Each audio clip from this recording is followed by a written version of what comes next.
Of course, Detroit's talking about potentially move this microphone a little farther away, but talking about guys moving. They gave up.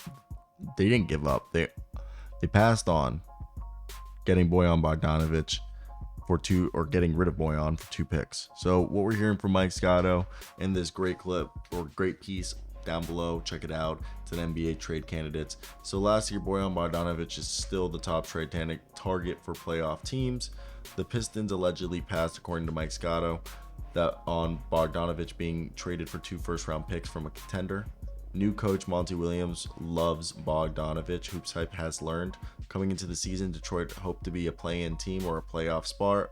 That doesn't seem to be happening. So that also might alter Detroit's willingness to part with Bogdanovic before the deadline. There's no shortage of veteran players who could also be on the trading block for the Pistons. They got Alec Burks and Monte Morris. I think so. Bogdan, you can get 2 first-round picks. We're hearing. I think Monte Morris and Alec Burks, you can get several second-round picks.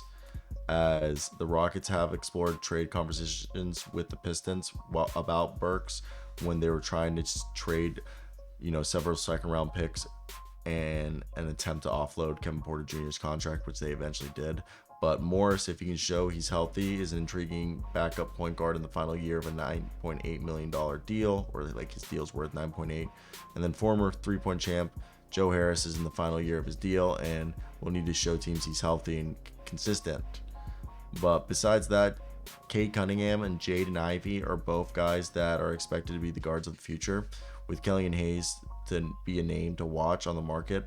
I think you can get a first round pick. Like if the Mavericks, the Bucks, I'm trying to think of maybe the Suns, teams that would trade several second round picks, or maybe one of those teams that could send a protected first for Killian Hayes, who's a restricted free agent. And then because they have, like, let's say the Mavericks, they send, for example, I don't know who they would send, but in a deal, maybe they send Richaun Holmes and the Pistons buy out Richaun Holmes and they attach Richaun Holmes with a protected first round pick for Killian Hayes.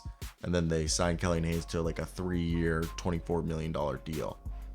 I don't think that's like too far-fetched, right? Like I feel like that's pretty believable, especially there.